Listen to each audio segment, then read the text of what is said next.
Hello बच्चों, आज एक बार फिर आपके सामने लेके आया हूँ नया वीडियो आपके अपने YouTube चैनल पर। आज अपने वीडियो का जो टॉपिक है वो है different projection formula of organic compounds, कि ऑर्गेनिक के मॉलिक्यूल्स को आप डिफरेंट वे में किस तरह से शो कर सकते हो, किस तरह से उनको रिप्रेजेंट कर सकते हो, उनके बारे में बात करेंगे। ये टॉपिक अगर देखा जाए तो स्टीरियो केमिस्ट्री के अंदर इंक्लूड होता है। अपन स्टीरियो के अंदर ऑर्गेनिक के मॉलिक्यूल के डिफरेंट प्रोजेक्शंस देखते हैं। हम ऑर्गेनिक के मॉलिक्यूल को वेज डैश में रिप्रेजेंट करते हैं, हम फिशर में रिप्रेजेंट करते हैं, हम सोहार्स और न्यूमान के अंदर उनको रिप्रेजेंट करते हैं। तो आज इन्हीं डिफरेंट प्रोजेक्शन फॉर्मूलाज की बात करेंगे अपन, लेकिन कुछ अलग तरीके से। हम 2D के अंदर, बोर्ड के अंदर हर बार इन प्रोजेक्शन फॉर्मूलाज को बनाते हैं। कुछ बच्चों की समझ में आ जाता है, कुछ बच्चों को इमेजिनेशन में थोड़ी दिक्कत आती है। तो उनके लिए आज मैं कुछ टूल्स लेके आया हूँ केमिस्ट्री के। हम इन टूल्स की हेल्प से ऑर्गेनिक के मॉलिक्यूल्स को रिप्रेजेंट करेंगे। ठीक है, चलो शुरू करते हैं। सबसे पहले अपन बात करते हैं projection formula, veg dash projection formula की।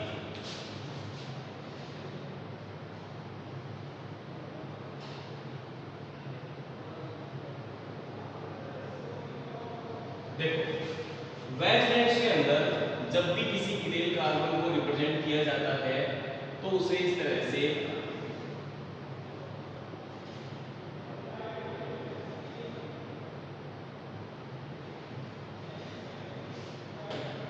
चार बॉन्ड से रिप्रेजेंट करते हैं।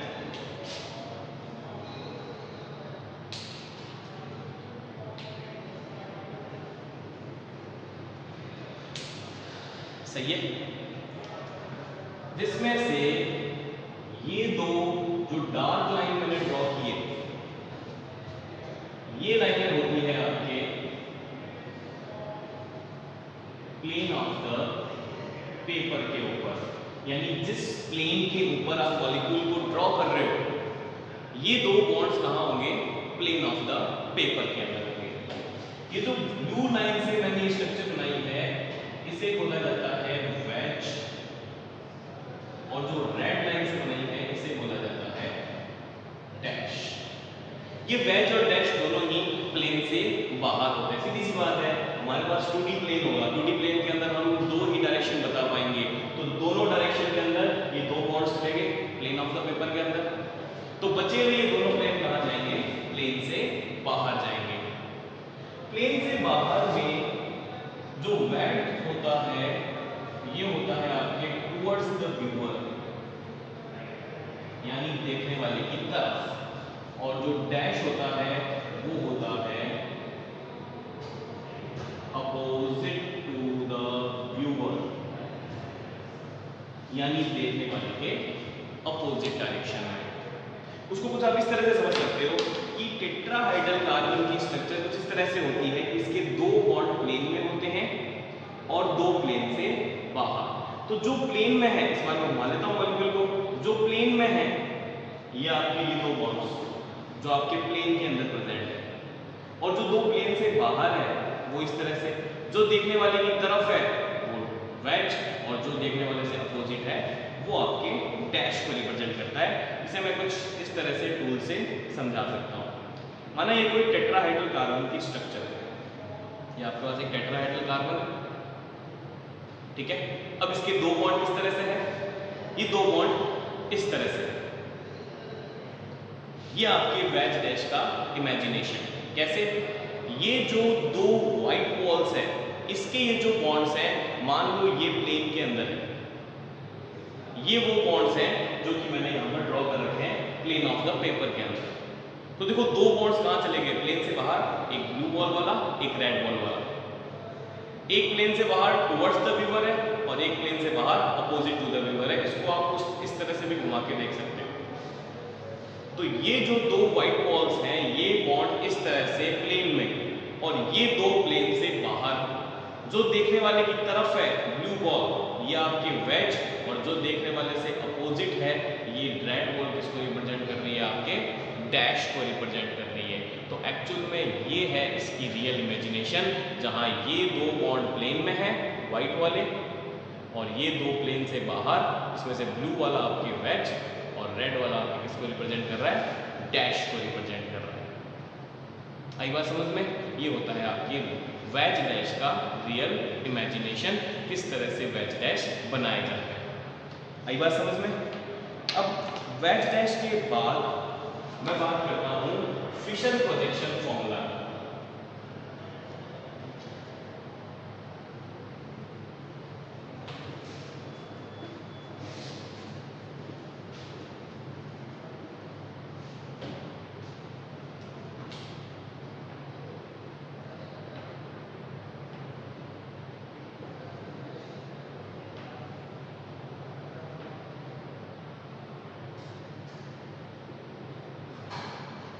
देखो, फिशर प्रोजेक्शन फॉर्मूला है जो कि आपके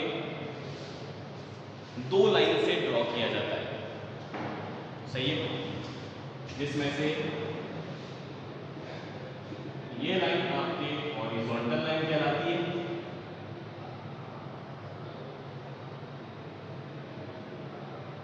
और ये लाइन आपके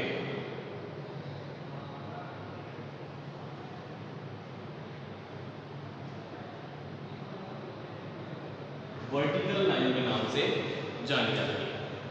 और इन दोनों का क्रॉस सेक्शन जो पॉइंट है वो आपके कायरल कार्बन को रिप्रेजेंट करता है, सही है।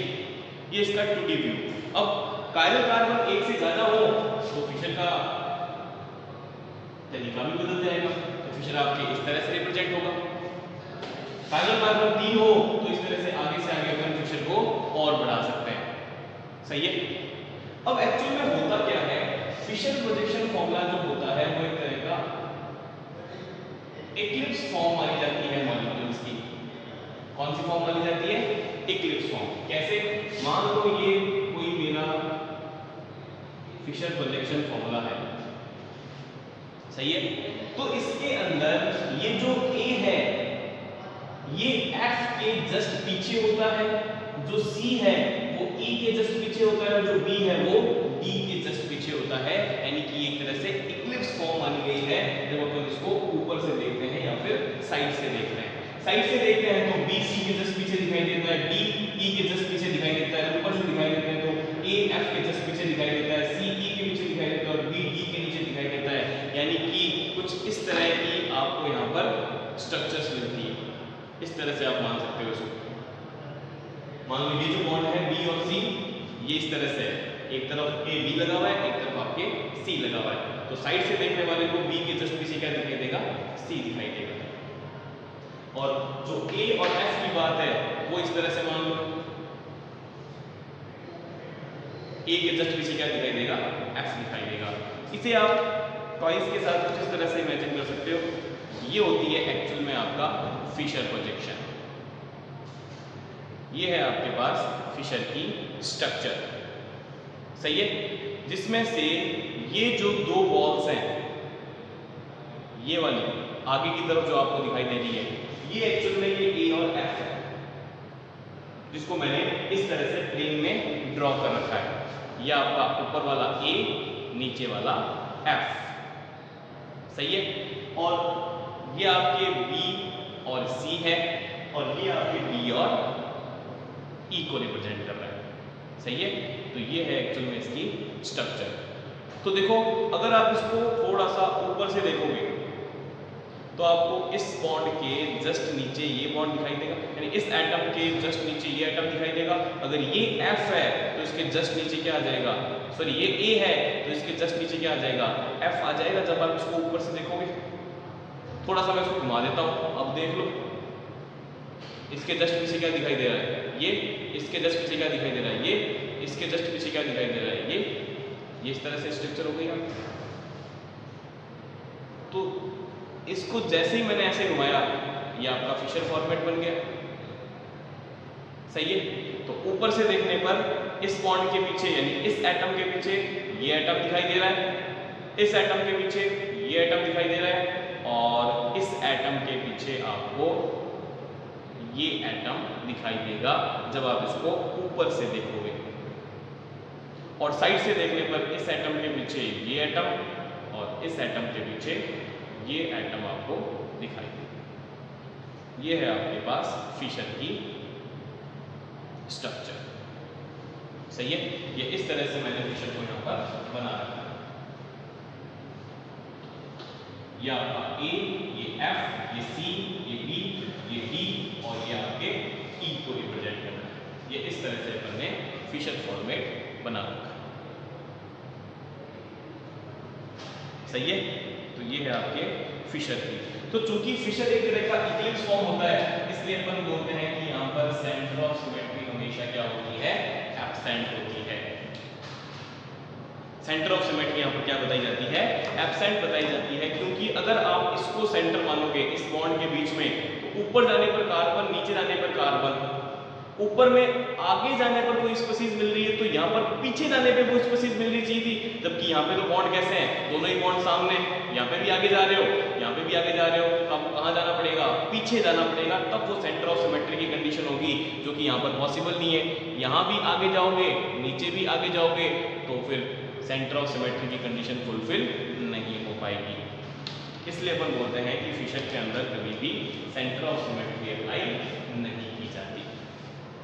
अब कितनी कार्बन का फिशर हो, आप आगे से आगे इसमें बॉन्ड्स जोड़ते रहो और आपको इसकी इमेजिनेशन हो जाएगी।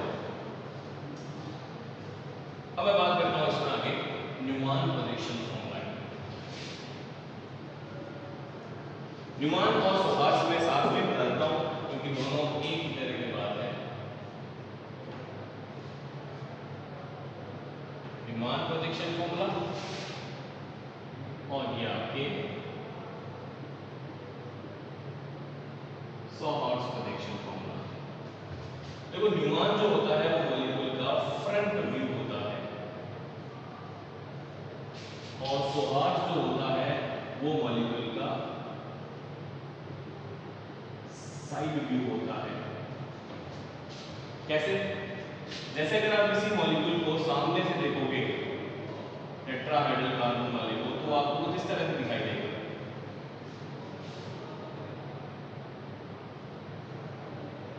जिसमें से ये डार्क वाला तो है फ्रंट कार्बन और ये गोले वाला है आपके बैक कार्बन। और अगर आप किसी भी न्यूमान को साइड से देखोगे तो आपको इस तरह से दिखाई देगा, ये आपका फ्रंट कार्बन और ये आपका बैक कार्बन। सही है? कैसे? ये है एक्चुअल में इसकी स्ट्रक्चर। ये है न्यूमान व्यू, जो आप मॉलिक्यूल फ्रंट से देख रहे हो। ये आपके आगे वाला कार्बन, ये आपके पीछे वाला कार्बन। तो देखो आगे वाले कार्बन के जस्ट पीछे वाला कार्बन दिखाई दे रहा है। अब वो अगर थोड़ा सा साइड में नहीं बनाओगे तो आपको कभी दिखाई नहीं देगा।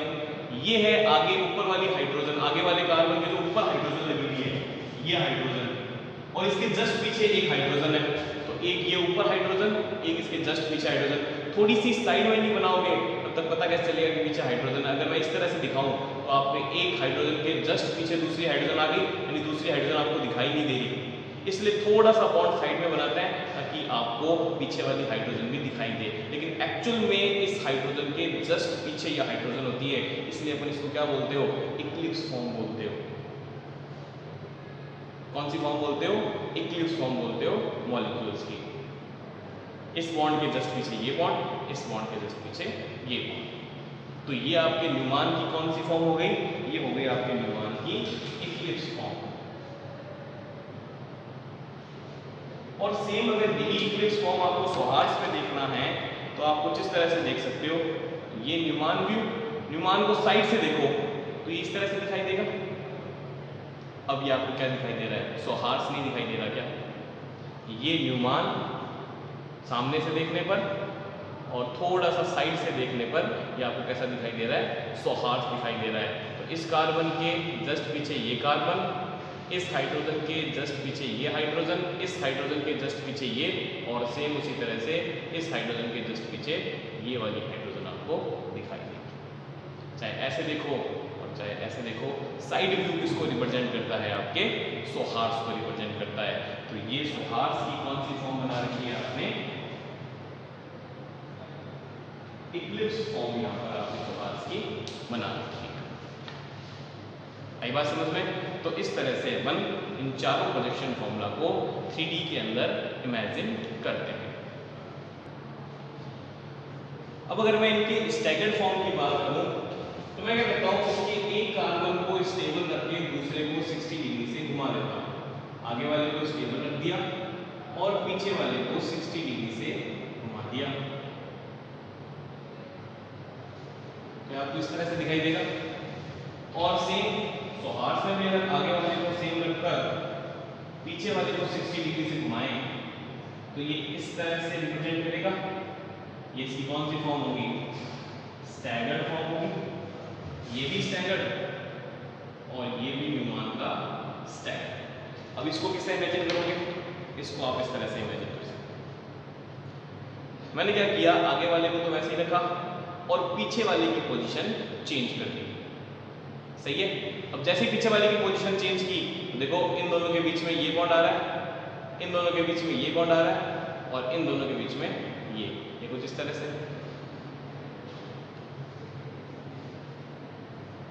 कुछ इस तरह से आप इसको रिप्रेजेंट कर सकते हो।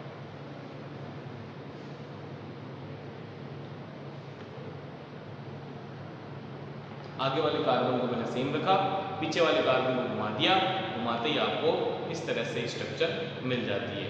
ये होता है इसका स्टैगर्ड फॉर्म। सही है। तो इन दोनों बॉन्ड के बीच में ये बॉन्ड दिखाई दे रहा है, इन दोनों बॉन्ड के बीच में ये बॉन्ड दिखाई दे रहा है और इन दोनों बॉन्ड के बीच में ये।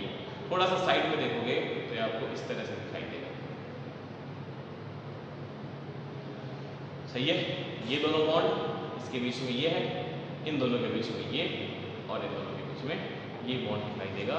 ये आपका कौन सा व्यू आ गया? इसका सौहार्द व्यू आ गया। ये आपका सौहार्द व्यू। तो आगे वाले को सेम रखकर पीछे वाले को 60 डिग्री से घुमाओगे तो आपको इस तरह से इसकी स्ट्रक्चर दिखाई देगी। ये इसका न्यूमैन व्यू और साइड से देखने पर ये इसका सौहार्द व्यू रिप्रेजेंट करेगा। सही है। तो ये है आपके पास मॉलिक्यूल्स का कुछ 3D इमेजिनेशन, कुछ केमिस्ट्री के टॉयज के साथ। आई होप आपने अच्छे से इन सबको इमेजिन किया। सही है। तो अगर आपको वीडियो पसंद आया तो आप लाइक कीजिए, चैनल को सब्सक्राइब कीजिए और शेयर करना मत भूलिए।